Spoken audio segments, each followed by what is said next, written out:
Palms. Repeat after me.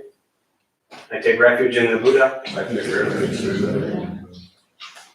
I take refuge in the Dharma. I take refuge in the Dharma. I take refuge in the Sangha. I take refuge in the Sangha. Keeping the palms joined.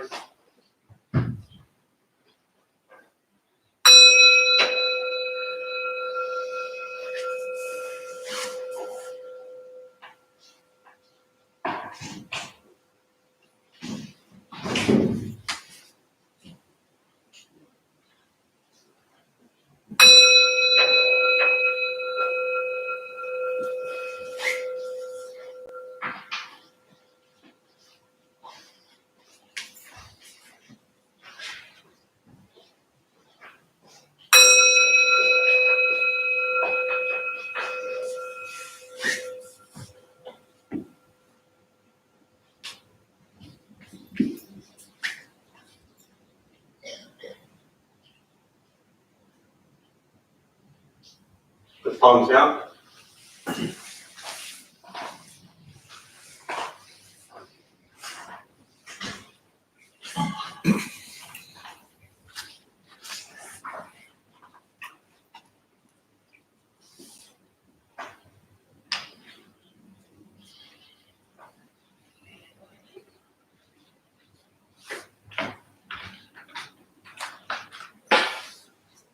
So good evening, everybody.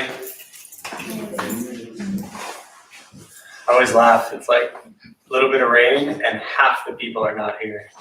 It's hysterical. We're so spoiled in San Diego. It drops below 70 degrees and you get a few raindrops and everyone's like, oh, I gotta stay home. Winter is coming, you know? Yeah. So, anyone having a difficult time today? Just one. Nice. You came up a few weeks ago. The socks. Oh, yeah. Did you ever try it? I did. I lasted half a day with a different pair of socks, not mismatched. But you tried it. Yeah. Half a day with a different pair. Yeah. Everything colored patterns on. Yeah. You went wild. Yeah. Yeah. It was very disconcerting. For you. Yeah. Yeah. And with pants on probably too. Oh, yeah. So nobody even saw them. No. No. And then after half a day of that, you were like, I can't do it. I had some excuse to change my shoes. Like Mr. Rogers. Yeah. Some of you have no idea what we're talking about. I'll sum this up briefly and then we'll start with the meditation practice. We learn about meditation, Buddhist practice, and cravings and desires and why we suffer and things we get attached to and how to deal with pain and loss and very heavy, serious, welcome back, very heavy, serious, life-threatening things. And then often I give the example of we can't even, wear socks that don't match or, clothes that we're not comfortable in. So I challenge people very often to actually take two socks that don't match and wear them out and see how you feel. And you have no idea. I mean, I think kids nowadays, it's kind of cool to wear like socks that don't match, but for anyone over probably the age of 25, maybe not so much. And some people have a really difficult time doing that. It sounds so simple, but some people, I'm not naming any names, but some people have a very difficult time with actually wearing socks that don't match. And yet we come to things like this to try to deal with like real serious things that we're attached to. People, things, money, relationships, whatever it might be.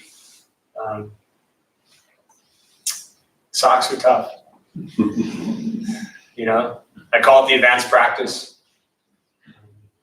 So if you're anyone here brand new to Buddhism, to me, this is one of the greatest Buddhist teachings and practices you'll get, which is try tomorrow to wear two socks that don't match all day and see how you feel. And I don't necessarily mean having them covered up or, sitting on your couch, but like out in public to where people see them. Because what this really gets at is it just reminds us like how concerned we are with what other people may think about us, or how concerned we are with how we think about us and what these things tend to mean, because ultimately they mean nothing. You know, if you wear bright colored socks or black socks or mismatched socks, they don't mean anything. But we tell ourselves it means a lot, you know? And when you look at what the Buddha was teaching and begin to understand why we suffer because we have these stories that we're telling ourselves about why and how and what we think is so important. And then we play that story in our head over and over and over again. And then we wake up one day and we're like, man, I'm really unhappy. Why? Well, start to kind of look at the things that we're so attached to. So I'm proud of you for your effort. Yeah. Baby steps, right? Yes. All right, so we'll start with the meditation practice because most of you probably came here to meditate, not listen to me talking about socks. No one here for the first time? Cool. Well, welcome to the first time. Everything I say now will be not nearly as important as what I just said for the last 10 minutes, but I'll say a bunch of stuff with like Buddhist phrases and Buddhist words that might make you sound like it's important, you know, so you'll feel better feeling like you came to a Buddhist thing. Couple things I'll tell you before we begin with the meditation practice. Nothing's going to happen to you. You're not going to float away, most likely. You won't have any mystical, magical experiences. You won't figure anything out whatsoever. The mind that races all day long is not going to shut off. Don't judge your practice. We judge things all day long, what we look like, what we wear, what we eat. We're constantly in these judgment modes. And the practice of meditation is learning to go beyond judgment and just abide in sensation of breath. Don't expect anything, right? If you're sitting and waiting for some grand aha moments or some deep realizations, you'll leave probably pretty disappointed. We're just going to sit, we're going to breathe. Posture, go to be comfortable. If you're on the cushions, often it helps lying to the front third. Pushing stomach forward allows the back to straighten. Shoulders are relaxed, hands come down the knees or in the lap, whatever's comfortable. If you're on the benches or chairs, also just trying to sit up straight, relaxing the shoulders. I'll say things periodically to either wake you up or remind you that you're lost in thought and bring you back to the present moment. I will guide us as we begin, and then we'll settle into a little bit of silence. Most important, don't expect anything. We're just going to sit and breathe.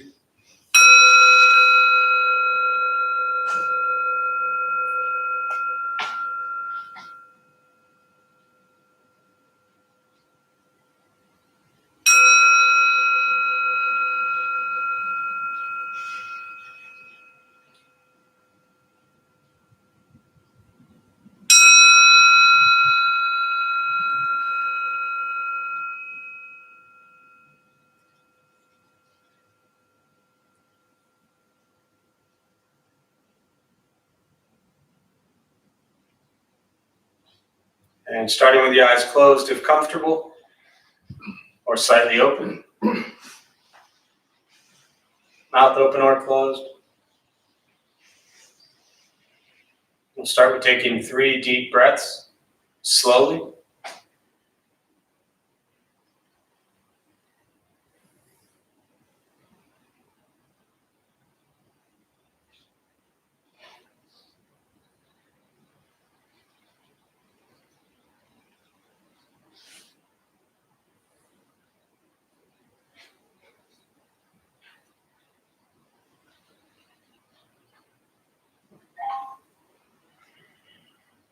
And eventually, settle into a natural rhythm of the breath.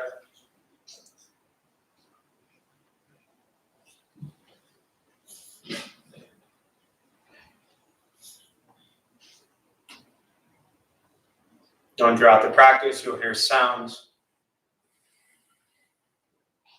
These are not distractions, not disruptions. Simply what's happening around us as we sit.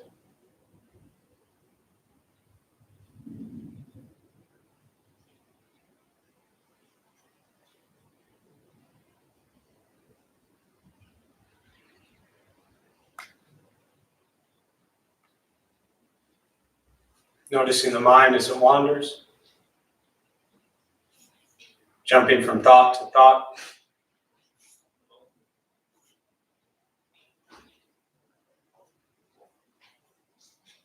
Gently guide the attention, focus to the stomach or chest. Breathing in, feel them rise. Breathing out, they fall.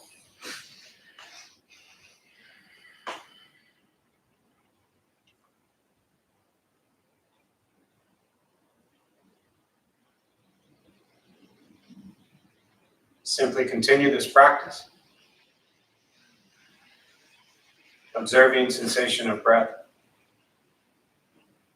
expecting nothing but to sit and breathe.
As the mind wanders,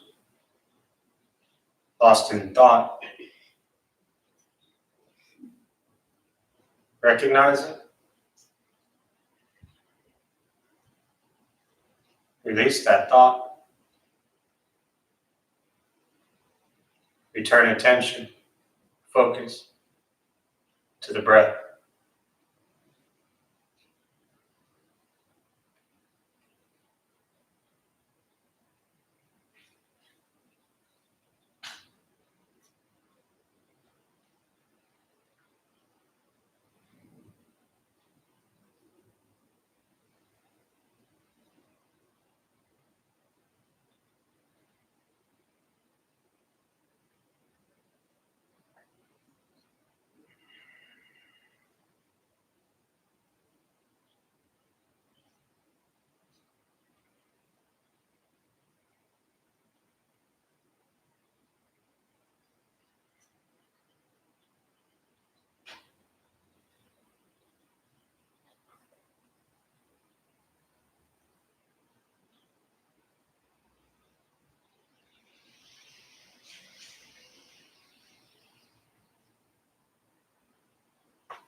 Where's your mind?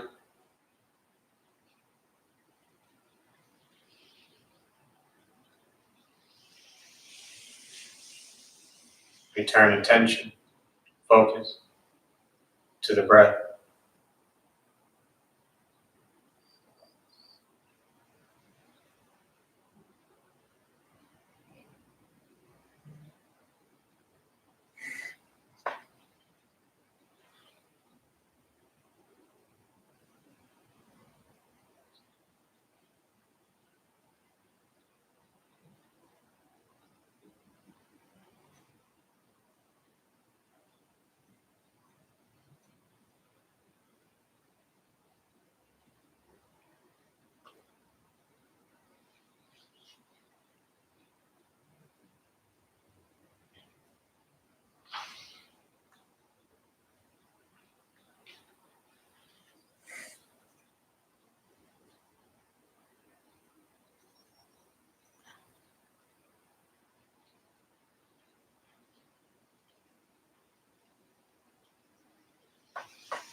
Keeping the mind alert,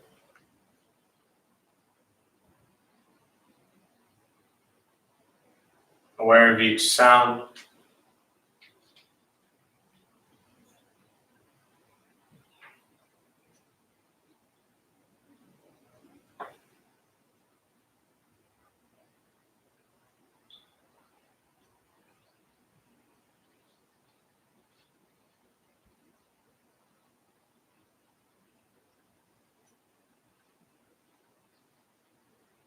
each thought,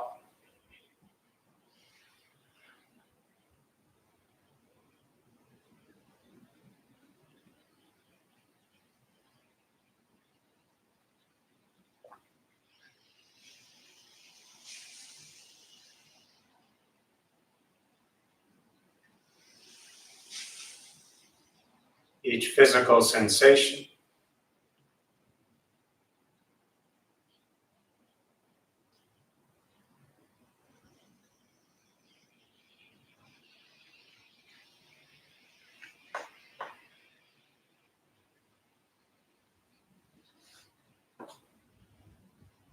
yet concerned with nothing but sitting, breathing.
Learning to be comfortable in stillness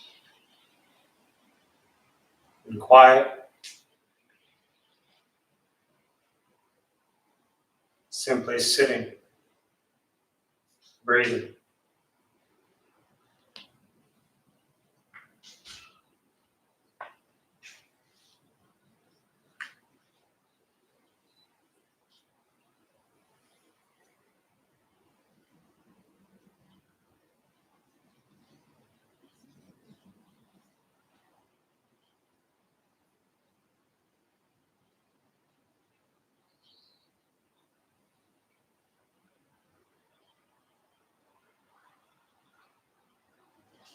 And with the body still, rested,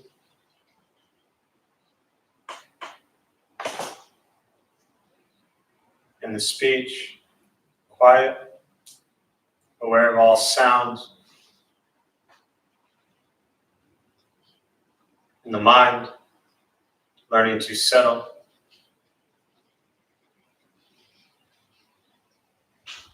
Know what it's like to just sit and breathe.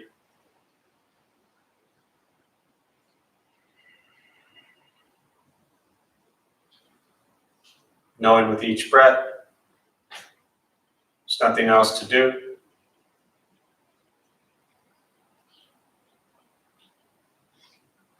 Nowhere else to go.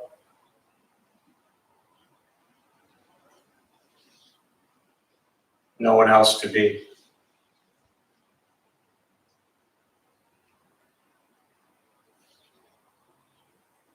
Everything beautiful, exactly as it is. Sitting, breathing.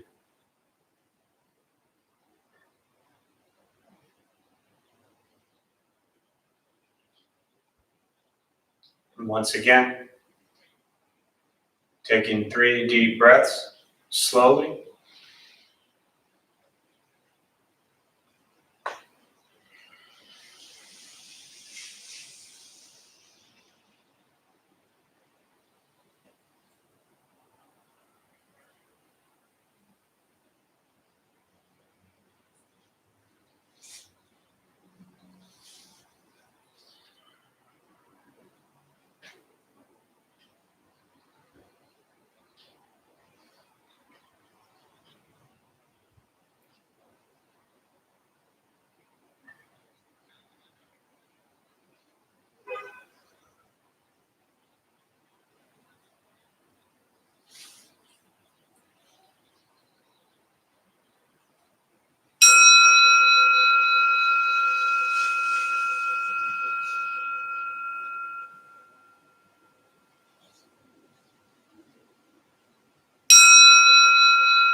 And as you slowly open the eyes,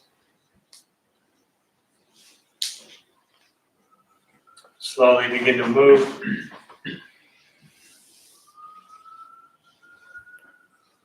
And most important, with the practice of meditation, is to recognize how you feel now, immediately after.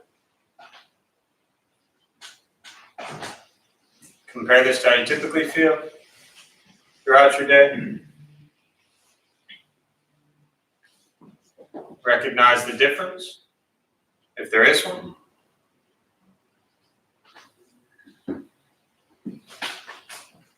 Ask yourselves how you prefer to feel every day for the rest of your life. And realize however you feel now, it's quiet, calm, still, or a busy mind, racing mind. whatever you're sitting with at this moment. Has nothing to do with anything I said. It's nothing to do with how you sit, hold the hands across the legs. It's nothing to do with the sounds around us or anything else for that matter.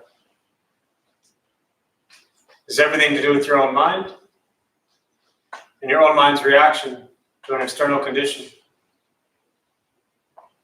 This is what the Buddha called pratitya samuppada, means dependent origination. This is the basis of the Buddha's awakening. The word Buddha simply means awakened. He's a human being no different than anyone in this room who began to understand the causal relationship of all phenomena. He began to understand why he suffered, why he got angry, sad, depressed, stressed, anxious. What this means for us is every moment of our lives, things happen. We react. More stuff happens, more reactions. So all we're working on is closing the gap where the way you feel now is closer to how you feel always. Just as driven, motivated, productive, successful, whatever that means to you in your respective lives. But with a mind that's steady, clear, focused, distracted by nothing, disturbed by no one.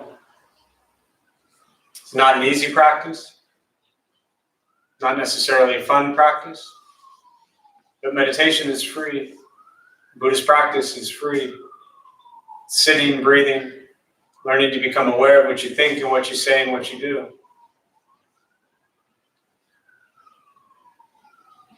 Most of us don't respond to things all day long this way. We don't meditate to be good at meditation. It's not about how long you can sit quietly and still and gaze at a wall. We practice this so when we go into our daily lives, filled with people and places and things that didn't just finish a meditation practice, we learn to bring this level of calmness, this level of stillness, this level of clarity into everything else that we're doing. Taking care of mental, emotional health and well-being is the most important thing in our lives, but it's usually the last thing we make time for. Meditation doesn't fix your problems, doesn't make your problems go away. Any chaos or challenges or difficulties or stresses or traumas that you have in your life didn't go away in 20 minutes of silence. But the idea is to become aware of why the chaos and stress and traumas and difficulties and challenges are in our lives. And it's a lot easier to become aware of the mess of a life we create if we sit quietly for a while and just get still and just become aware. The world out there didn't finish their meditation. They don't care that you finished yours. And we will very quickly get wrapped up in all the chaos. Once we stop trying to change, fix, control, manipulate everything around us, and we work on changing our mind and our reaction to the world around us, life gets simpler.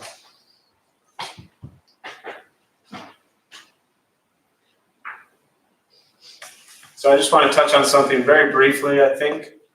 And then, as always, I prefer to just open up to questions, meditation, Buddhist practice, anything you might have. But I think it helps as you go through this practice and you get to know the nature of your own mind, which is really all Buddhism is. It's getting to understand yourself.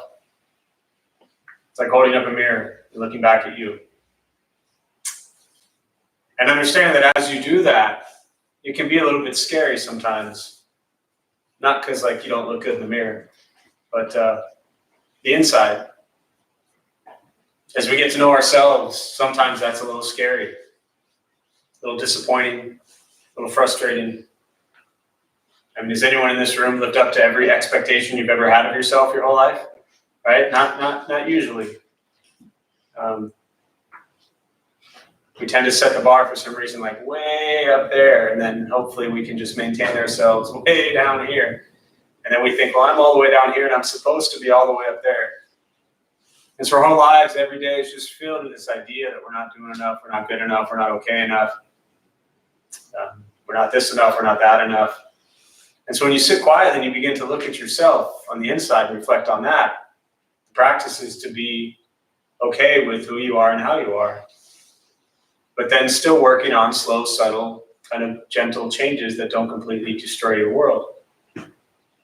But again, that requires a very kind of honest, authentic, genuine approach at understanding basically how we behave. And this is what karma is, what we think, what we say, and what we do. The word karma means action, so everything we do all day long generates karma.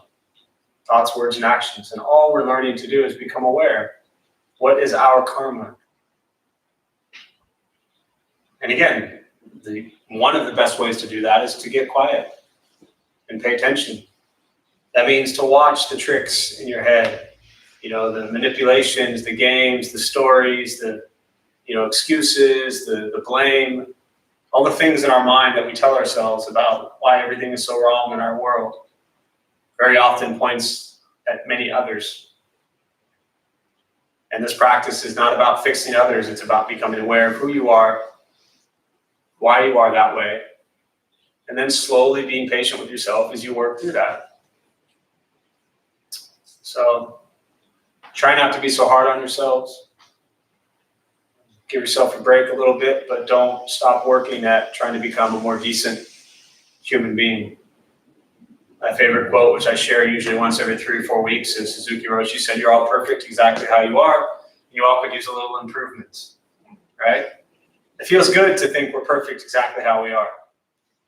Right? But we could also probably still improve just a little bit.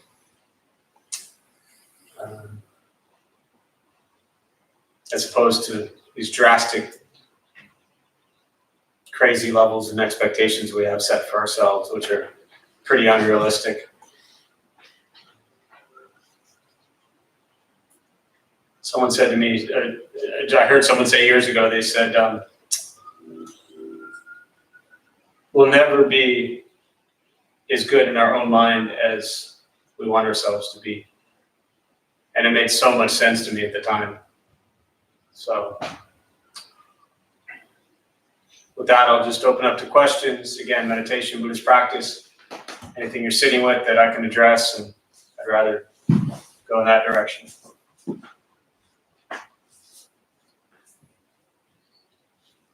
One of the things that I deal with all the time, not always successfully, is events come at me and I react in the way I have always reacted. Rather than trying to stop and see the event as it is, and do I still need to react that way? And I'm having a hard time putting enough space between me and the event to give me the time to say, wait a minute, that didn't work all that well over here. Maybe I should try something different. Yeah. How do I get more space? More time. Thank you. Anything else I can do for you while you're here? That sums it up. So I'll expand on that a little bit, not for you, but for everybody else. Really the question of what you're getting at is that, and I talk about this a lot, is that one of the benefits and kind of things that happen, this is mainly for those who may be brand new or never been here, one of the things that happens with meditation practice is you begin to become an observer of your thoughts and an observer of the conditions and situations that happen around us, where normally there is zero space. Something happens, we don't like it, triggered. Something happens, we don't like it, triggered. Something happens, we don't like it, triggered. We don't even watch ourselves as we're doing it. We're not even paying attention to what's going on. Somebody yells, we instantly yell back. Someone cuts us off, we instantly throw a certain finger, right? Just these things instantly. Somebody made our latte the wrong way, we're instantly pissed off at the person working at Starbucks, Like they're evil because they didn't put enough pumps of whatever in your whatever. So we constantly react to people so quick. And what this practice does is it allows you to slow down and observe what just happened without being triggered so quickly. So the question is, how do I allow more space to occur? Because I'm really not good and I need more space. Because if I'm here and the thing is happening here, I'm gonna snap. So I need to be here and observe the thing over here. So I have more time to stop myself from snapping at whatever that might be. That's basically your question, right? My answer is still the same, which is it just takes time. Meaning, part of the reason we do a meditation practice is, right? So during this practice, all of us in here, we had a lot of thoughts. Some of these thoughts were pleasant. Some of these thoughts were unpleasant, as the Buddha said, and some of the thoughts were neutral. Pleasant, unpleasant, neutral. This sums up every moment of your entire life. Some food, some experiences, some thoughts, some actions. They're either pleasant, unpleasant, or neutral. And during the last 20 minutes of sitting here silently, if you had a pleasant thought, at least one, right? Did you do anything? No. You had an unpleasant thought, at least two. Did you do anything? Not yet. Not yet. I'll keep talking. Right? The third thing, you had neutral thoughts. A couple of those also. Did anything happen? No. So you just practiced having a trillion thoughts for 20 minutes and doing absolutely nothing. That is like any other muscle that we strengthen, any other condition, response kind of patterns that we get into, right? You want to run a marathon, you try to go run a marathon tomorrow, you're probably not going to end up well, right? I'm with you, right? So you'd have to train for that. You have to prepare yourself for it. And the more you practice, the more you train to slowly build up to running a ridiculous 26.2 miles, right? You have to practice it. What you're asking about is the same thing. And so the longer that you practice this, the larger that gap gets. But there isn't a shortcut. There isn't it's just time. It's the amount of time you put into a meditation practice too. A lot of people come here. I don't care where you go. If you come here, you go to the yoga, whatever on the corner. It doesn't matter. The more you practice this, the more often you train your mind at slowing down, the better you will be at responding. So if you come here or somewhere and you sit 20 minutes once a day, that's great. I always tell people to sit 5 minutes once a day, and that's for people who don't sit at all. Right? If you don't sit at all, sit 5 minutes every single day. If you're sitting every day for 5, 10, 20 minutes, then try to sit twice a day for 5, 10, 20 minutes. If you're already doing it every day. So if you want that time and then to shorten in the gap to kind of keep going, you got to practice more. It's different from physical muscles where, maybe you're working out and you're doing bicep curls or whatever, and then you got to give yourself 3 days off for the muscles to recover, right? This thing doesn't work that way. You can train it all day long. So, yeah.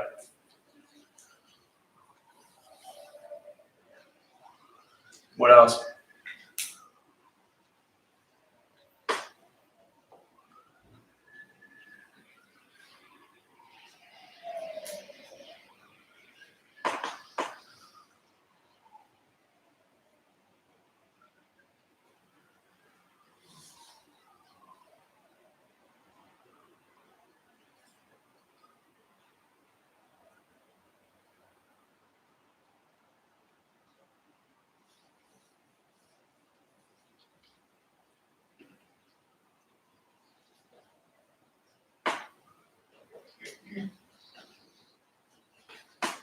It's nice to be back.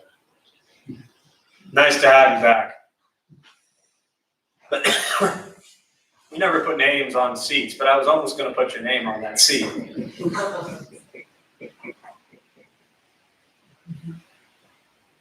What else? Thoughts, questions? Yeah. I had this thought that there wouldn't be very many people here tonight. With the rain, there never is. Yeah. The last time I was here, very crowded. I thought that'd be very nice, and be able to hear the rain outside and even the sirens. It's just special. Yeah. It's good. Glad you're here.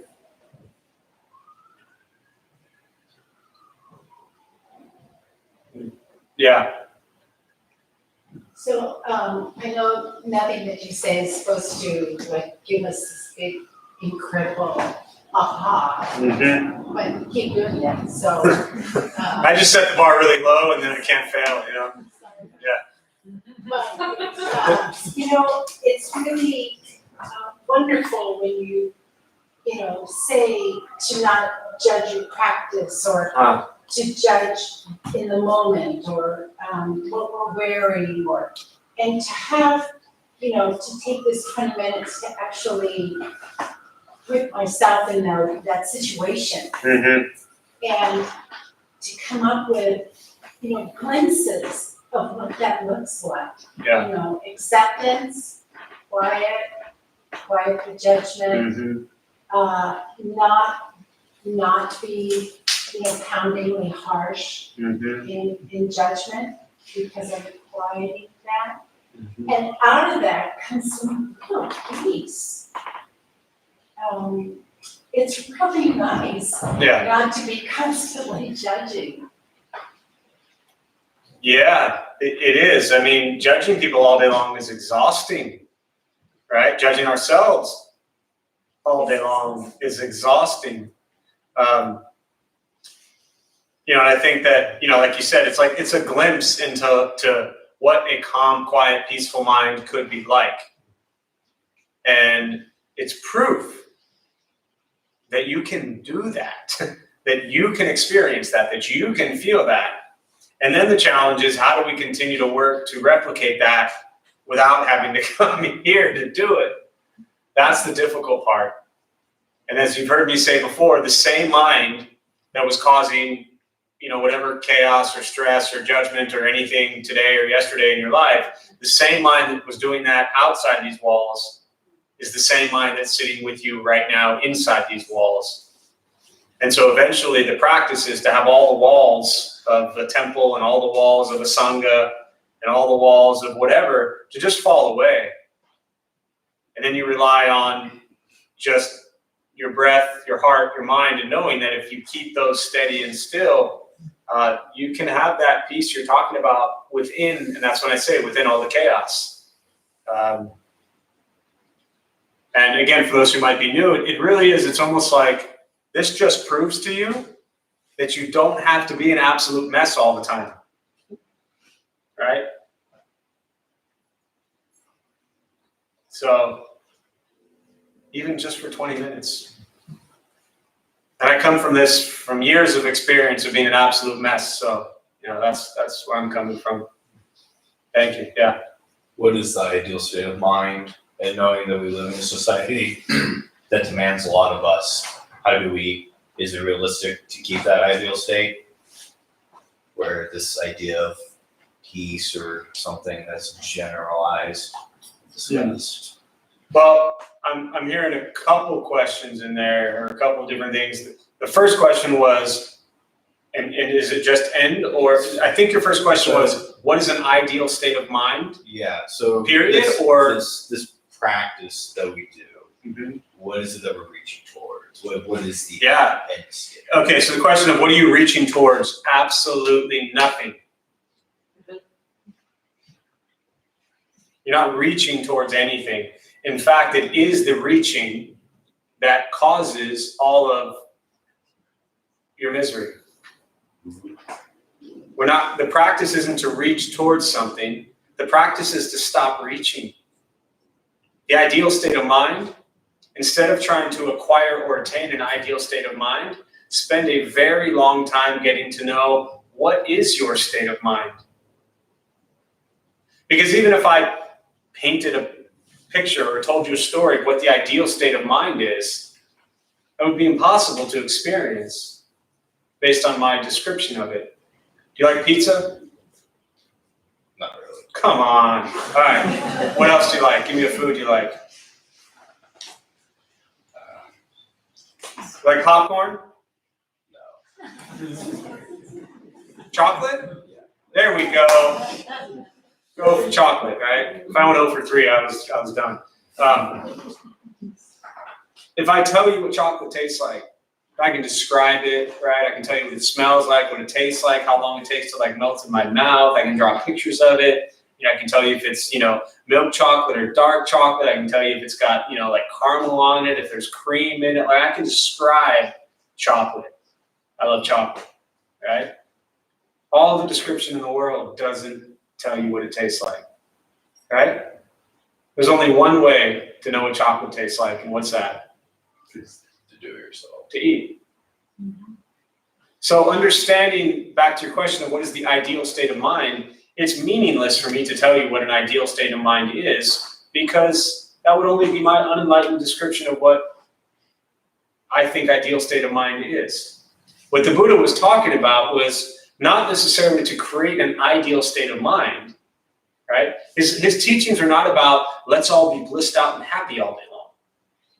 That's not what he taught. His practices were teaching the monks and nuns and disciples and lay people how to suffer less. And to suffer less, we learn to observe the present moment as it is. So the ideal state of mind is learning to recognize what is this and observe it and be with it. Not judge it, not critique it, not try to fix it necessarily. But get to know what your mind is well before you, that's my suggestion, before you have this like reaching for some ideal state.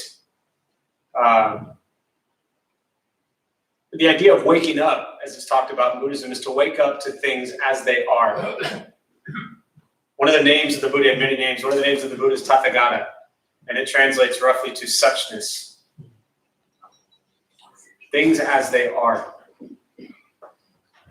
How many things do we look at and just recognize this is how it is? Or do we look at it or hear it or listen to it or whatever, or taste it and say, this is how I wish it would be? Right? Watch TV, we don't like the channel, we change it. Listen to music, we don't like the song, we change it.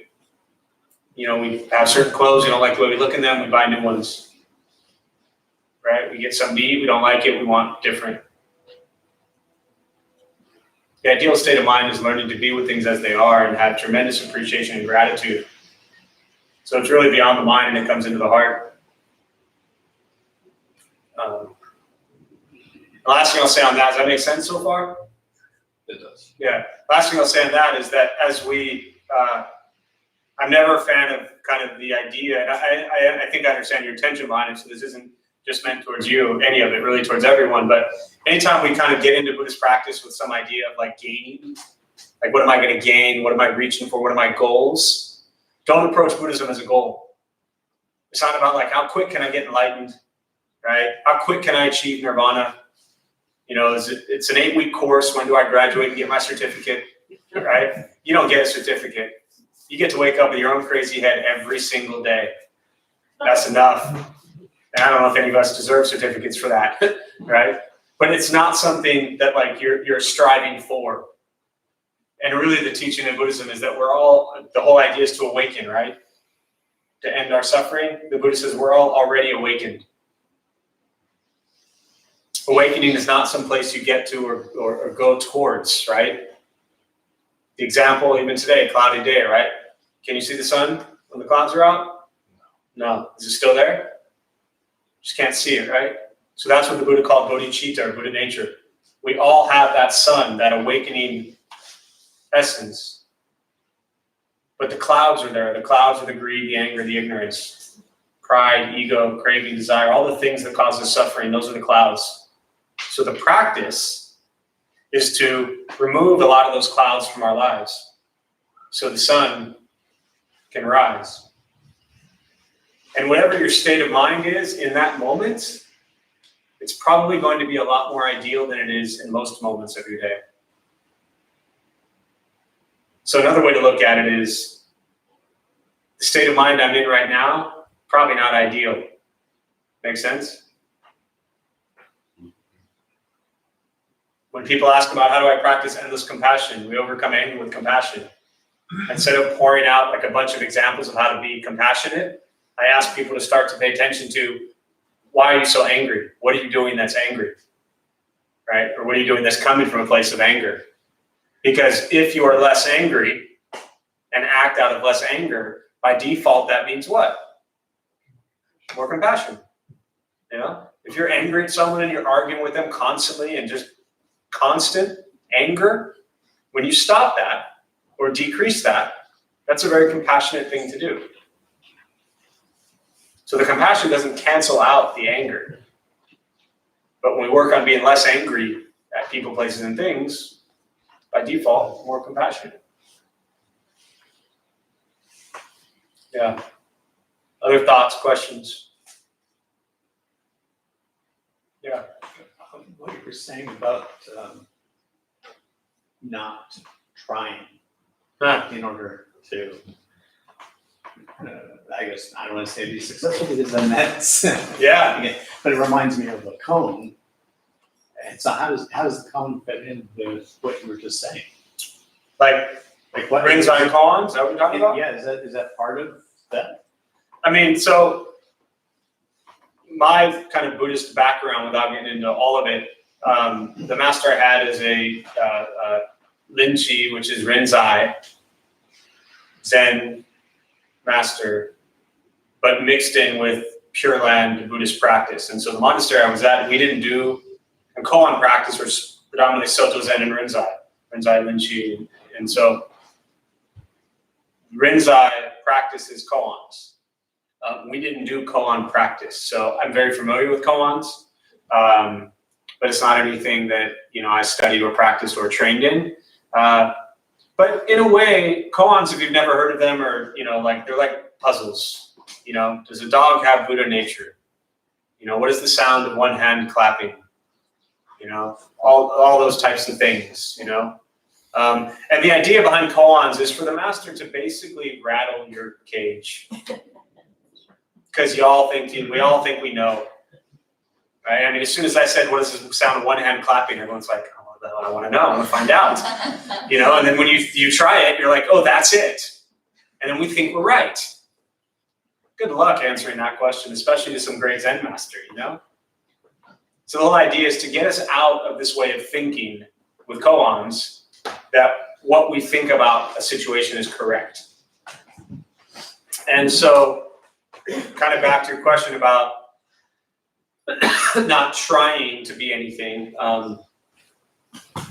Yoda said it best, right? Mm-hmm. Do or not do. There is no try. There is no try. Yeah. So.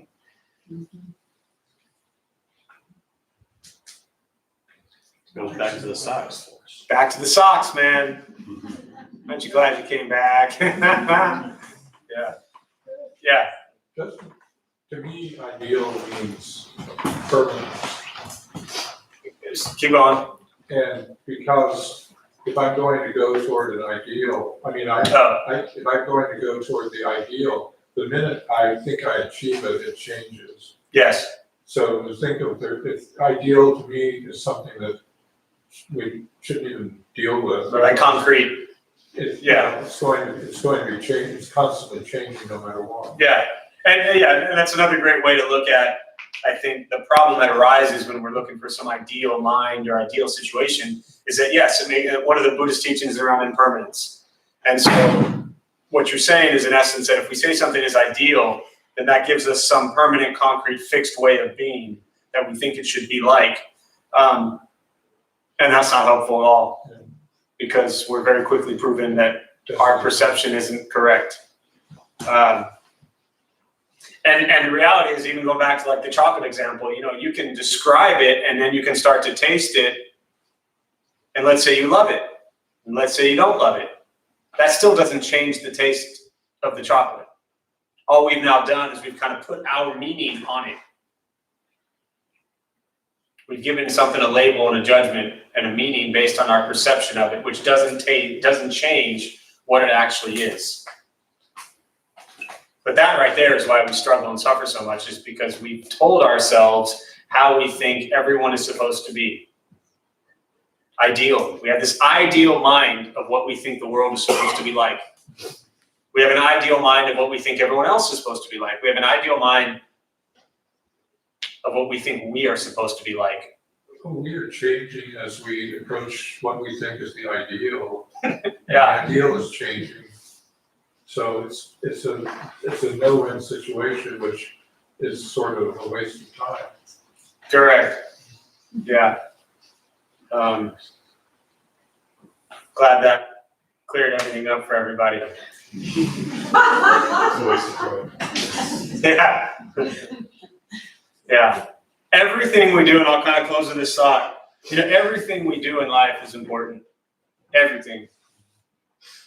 Every interaction you have, every thought, every word, every conversation, every moment you get behind the wheel of a car, every moment you talk to, everything we do in life is very important because there's a drastic impact that we can make on ourselves and others as we go through our days. So the less we can judge and kind of label and critique ourselves and others, the closer we get to just being with things as they are.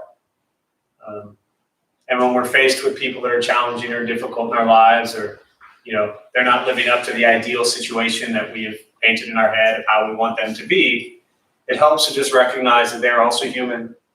They're also suffering. They're also struggling with their traumas and their difficulties, whether they're loved ones and family and friends, or whether they're strangers. Every person is on their own struggle and their own journey, just like you are. So when we can understand that, it helps us, one, not feel so alone for our misery sometimes, and two, just appreciate everybody's individual journey. So, yeah. So with that, I'll close. We'll join palms. May the benefit of this practice be shared with all beings in all directions. May all be at peace. May all be free from suffering. May any merit gained from this practice be transferred to Dylan during his time of rebirth and his family and friends who suffer at this time. May they all be at peace. May we all be at peace and free from suffering.